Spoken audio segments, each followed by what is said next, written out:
Peço para que os irmãos abram a Bíblia na Palavra de Deus, na carta que Paulo escreveu aos Efésios. Hoje nós vamos dar continuação, capítulo 5. Hoje nós vamos conversar um pouco, irmãos, e estudar sobre os relacionamentos que honram a Deus. Na verdade, não apenas hoje, mas dando continuidade também na próxima semana.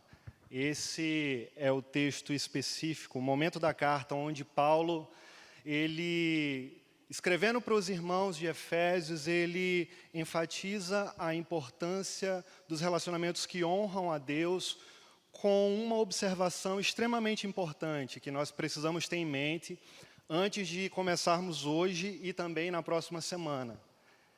Ele vai enfatizar a importância de nós estarmos cheios do Espírito Santo de Deus.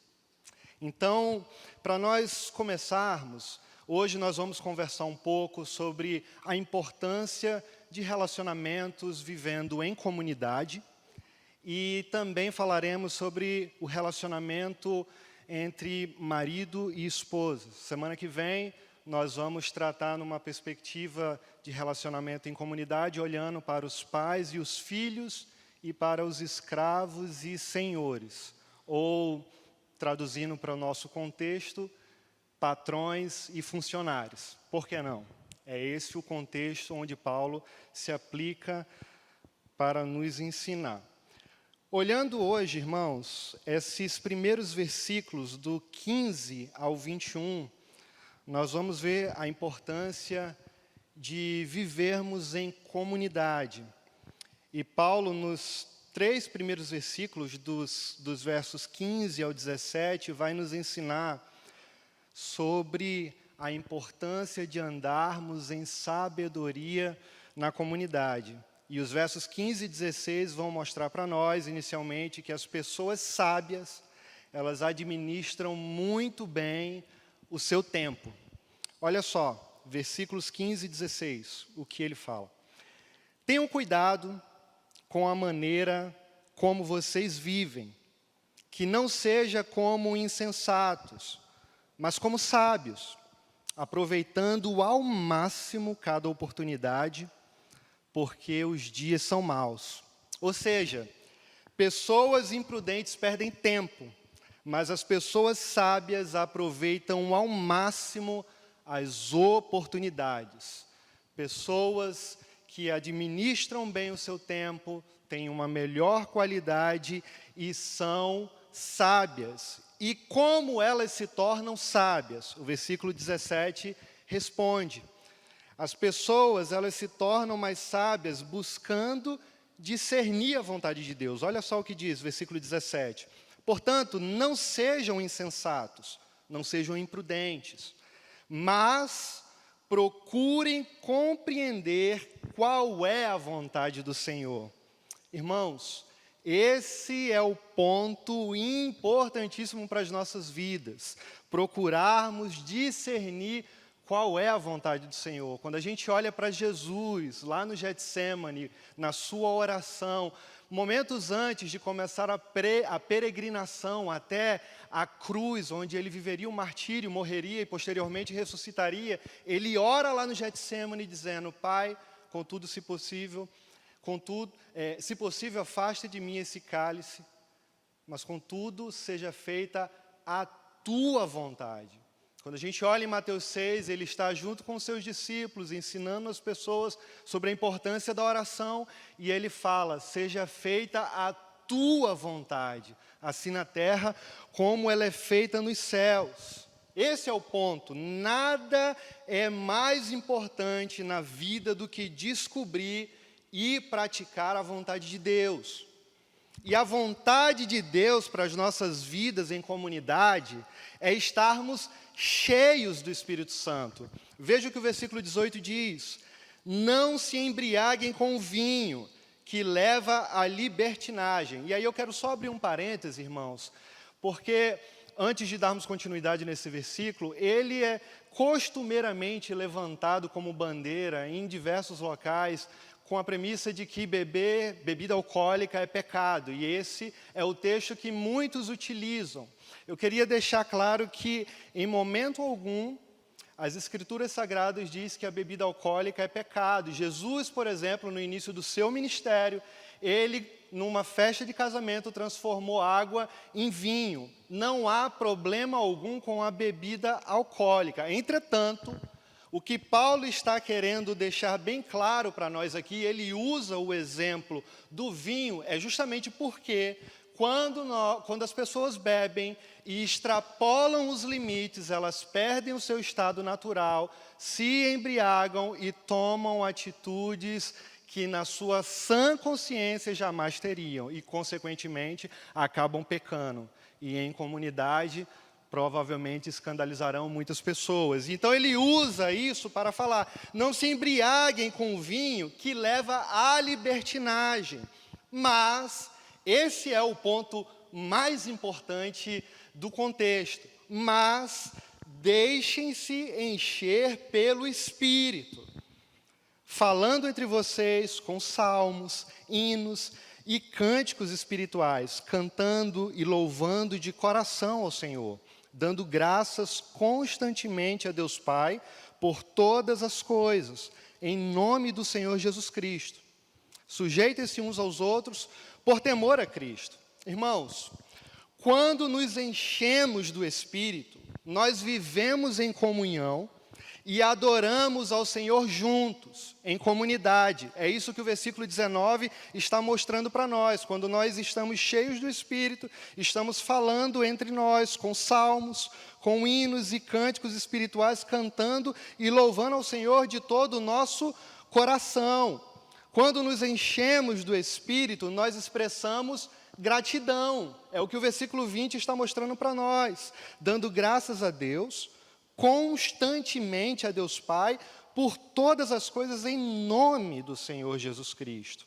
Quando estamos cheios do Espírito Santo, irmãos, nós somos submissos.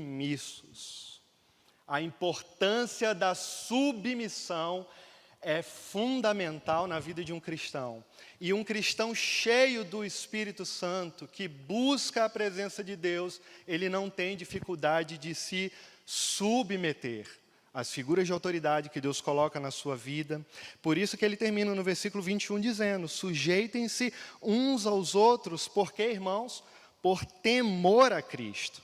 Irmãos, seria impossível exagerar a importância que o Espírito Santo ele exerce na nossa vida. Seria impossível isso. Quando a gente olha para o início da carta, que nós estudamos lá no capítulo 1, versículos 13 e 14, Paulo, ele falou que nós fomos selados pelo Espírito. Quando a gente olha no capítulo 4, versículo 30, ele diz que não devemos entristecer o Espírito. E aqui no versículo 18 do capítulo 5, o que ele nos manda? Enchermos do Espírito. Por quê, irmãos? Porque é o Espírito Santo quem nos convence que pecamos. É o Espírito Santo que ilumina os nossos corações para que nós possamos entender as Escrituras. É o Espírito Santo que nos consola e intercede por nós com lágrimas inexprimíveis. É Ele, meus irmãos, quem nos batiza no corpo de Cristo. É Ele quem testifica com o nosso espírito que somos filhos de Deus. É Ele que habita em mim e habita em você. Saindo desse campo maior, onde Paulo olha para a comunidade e enfatiza a importância de estarmos cheios do Espírito, agora o apóstolo Paulo vai aplicar o princípio da harmonia nos relacionamentos entre marido e esposas. E aí eu quero chamar a sua atenção, pedindo para que você observe, tendo em mente que Paulo está lembrando aqui dos nossos deveres e não dos nossos direitos. Eu me incluo, embora não seja casado ainda, mas como a título de entendimento, onde nós possamos buscar a entender e aprender. Então, embora eu ainda não seja casado, eu aplico isso estudando, procurando fazer o dever de casa, procurando entender o que as Escrituras falam, e para os que são casados, tenham isso em mente. Então, Paulo, irmãos, ele começa agora falando para as esposas serem submissas. Olha só, o versículo 22. Mulheres, sujeite-se cada uma a seu marido, como ao Senhor. Pois o marido é o cabeça da mulher, como também Cristo é o cabeça da igreja, que é o seu corpo, do qual ele é o Salvador.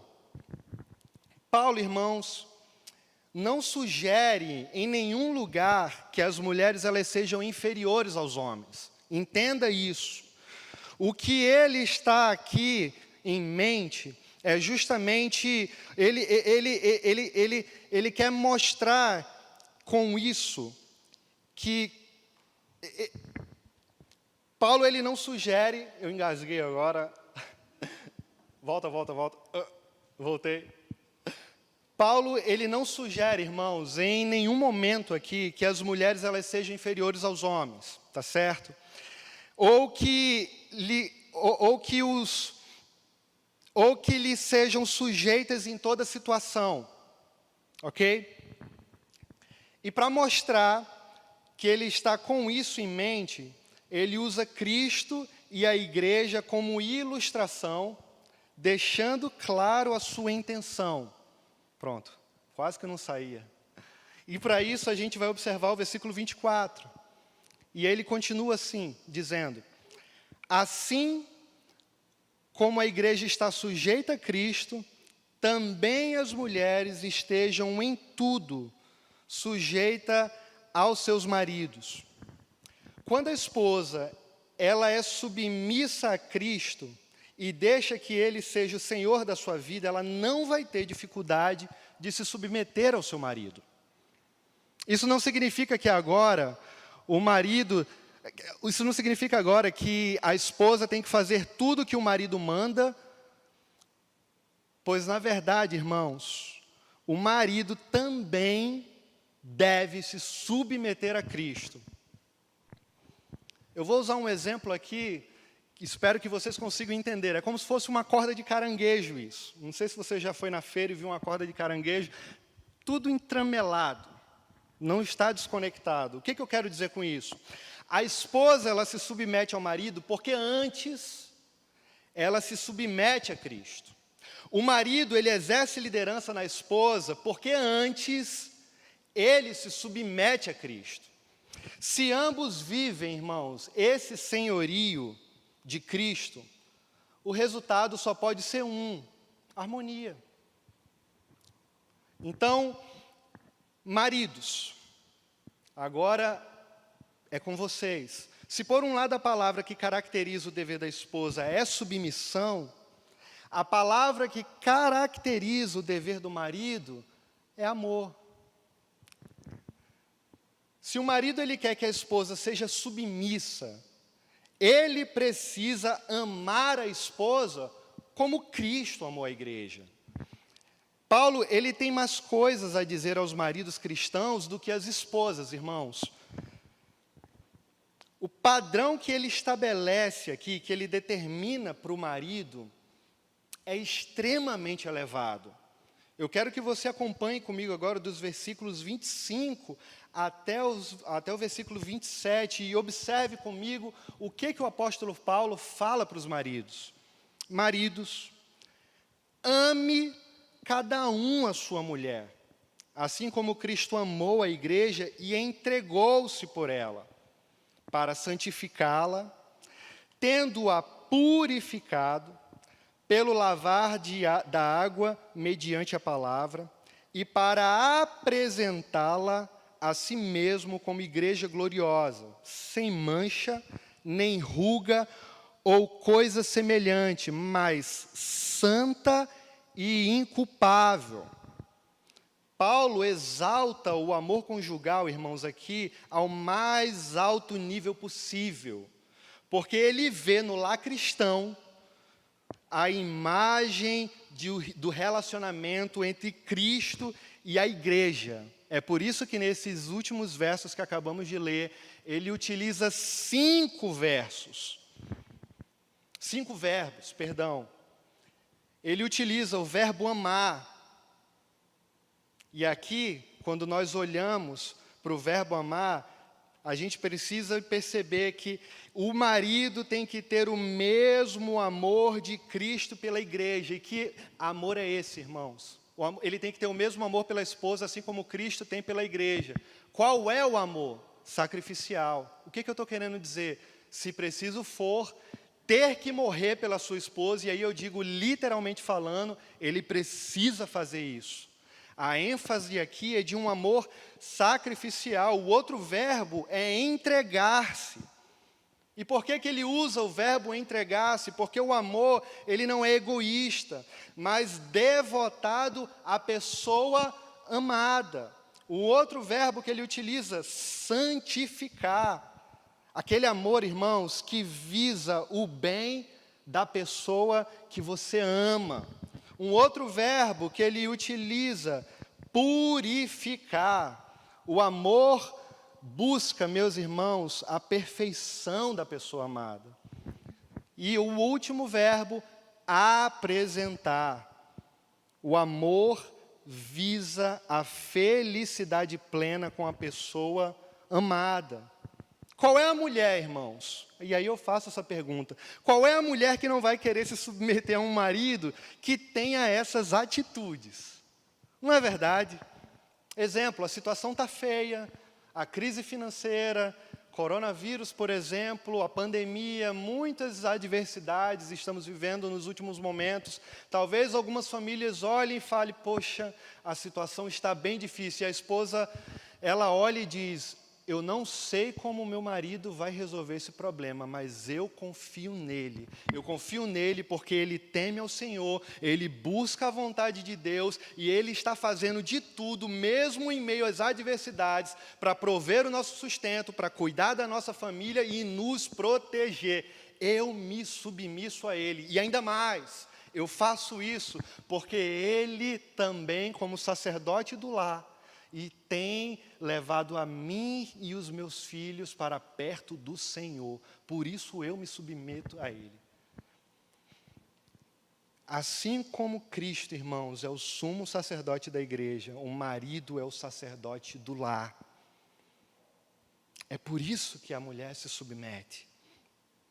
Então Paulo continua no versículo 28. Da mesma forma, os maridos devem amar cada um a sua mulher como a seu próprio corpo. Quem ama a sua mulher, ama a si mesmo. Depois do casamento, irmãos, marido e mulher são o quê? Uma só carne. Marcos 10, versículo 8. Se você cuida do seu corpo, tem que cuidar igualmente da sua esposa. E aí o versículo 29 continua. Além do mais, ninguém jamais odiou o seu próprio corpo, antes o alimenta e dele cuida, como também Cristo faz com a igreja, pois somos membros do seu corpo. O marido deixa todos os outros relacionamentos, irmãos, para concentrar-se na esposa, ou seja, deve amar a esposa com um amor que transcende todas as outras relações humanas. Depois de Cristo, a esposa deve estar em primeiro lugar. E assim Paulo continua o texto no versículo 31, dizendo, por essa razão, o homem deixará pai e mãe e se unirá à sua mulher, e os dois se tornarão uma só carne. Este é um mistério profundo. Refiro-me, porém, a Cristo e à igreja. O papel, irmãos, do marido é amar a esposa como Cristo ama a igreja, e o papel da esposa é submeter-se ao marido como a igreja é submissa a Cristo. Esse aqui é o ponto. Por isso Paulo conclui dizendo, portanto, cada um de vocês também ame a sua mulher, como a você mesmo. E a mulher, trate o marido com todo respeito. Enquanto ambos, irmãos, estiverem submissos a Cristo, vivendo seus papéis, eles estarão vivendo esse profundo mistério que o apóstolo Paulo fala aqui, sendo guiados pelo Espírito Santo de Deus no casamento. Já concluindo, eu quero fazer algumas aplicações. Um dos motivos, irmãos, que faz com que casamentos acabem, se chama falta da presença de Deus. Se Deus ele não for o centro do casamento, tudo irá desmoronar.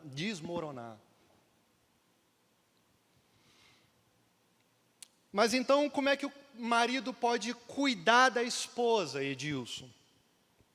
Resposta: não abusando dela, irmãos. O marido, ele pode abusar da esposa como? Sendo rude, não dedicando tempo, não dando atenção, carinho a ela, ou usando palavras e gestos grosseiros para feri-la, ou sendo até mesmo infiel à esposa. Quando foi você que já é casado, saiu com a sua esposa? Não agora, obviamente, né? Que todos estão em casa e precisamos ficar, mas antes da pandemia, quando foi que você saiu com a sua esposa, foi no cinema, levou para jantar, fez algo que ela gostasse, qualquer coisa juntos? Aqui não se trata, Edilson, eu não tenho condições financeiras para levar num restaurante, de sair, a situação está apertada. Irmãos, não se trata de um restaurante, mas sim, quando você dedicou tempo, qualidade de tempo, para estar junto com ela, se dedicando e ouvindo ela. O marido cristão, irmãos, ele deveria pensar no que ajuda a sua esposa, no que dá prazer a ela, no que dá deleite a ela. Quando nós comemos, por exemplo, a gente não come só para ficar satisfeitos, não. Se fosse assim, ninguém sairia em restaurantes diferentes para comer comidas e ter prazer naquela comida, né? A gastronomia está aí também para dar prazer, não apenas satisfazer o nosso organismo. Da mesma maneira, o marido deve tratar a esposa, ele deve pensar no que agrada a esposa. O marido ele deve ser criativo, no sentido de sempre estar agradando a sua esposa, irmãos. Um diálogo harmonioso, uma quebra de rotina precisa acontecer. O marido ele precisa ser carinhoso, irmãos. E por que eu estou falando isso? Porque a palavra aqui no versículo 29, cuidar, ela só aparece aqui e em 1 Tessalonicenses 2, versículo 7. E essa palavra cuidar, ela quer dizer acariciar. Ou seja, o marido, ele precisa ser sensível às necessidades emocionais e também sexuais da sua esposa.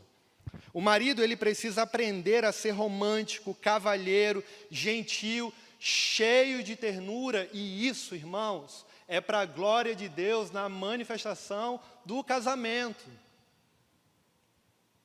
Segundo o apóstolo Paulo, o homem cheio do Espírito Santo, ele ama a sua esposa, assim como Cristo amou a igreja, tendo essas atitudes também. E se por um lado eu falei dos homens, agora eu quero virar o lado da moeda e também fazer algumas aplicações para a mulher. Desde o Gênesis, nós entendemos que a mulher ela é uma auxiliadora, ela é ajudadora. Gênesis 2,18 diz: disse mais o Senhor Deus, não é bom que o homem esteja só, far-lhe-ei uma auxiliadora que lhe seja idônea. Irmãos, ao reconhecer que o homem precisava de uma auxiliadora, Deus definiu não apenas a incapacidade do homem de fazer tudo sozinho, como também revelou que não havia ninguém mais qualificado para exercer esse papel de ajudadora do que a mulher. Em outras palavras, Deus ele estava declarando que a mulher tem algo a oferecer para o andamento do lar que o homem não tem.